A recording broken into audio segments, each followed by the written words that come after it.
আজ ছিল দাদার বার্থডে, সেরকমভাবে কিছু প্রোগ্রাম করা ছিল না। হঠাৎ মনু বলছে না বাবাকে কেক কাটতেই হবে। তাই বিকালে তার পিসি এলো, বড় পিসি মানে আমার দিদি, সে এসে কেক আনলো। বললো সুখী কেক কাটা হবে, তার জন্য কিছু একটু খাওয়া দাওয়ার ব্যবস্থা করা হোক। তাই বিকেলে কেক নিয়ে এসে কেক কাটা হলো। এদিকে মা খাইয়ে দিচ্ছে দাদাকে, পায়েস খাইয়ে দিচ্ছে।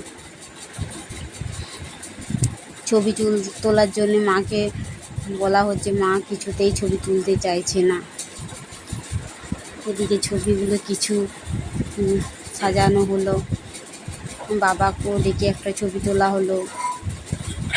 এদিকে সোনাই আর মনু তার বাবার সাথে ছবি তুললো। তার ভাইকে খাইয়ে দিচ্ছে দিদি। মনু কলেজে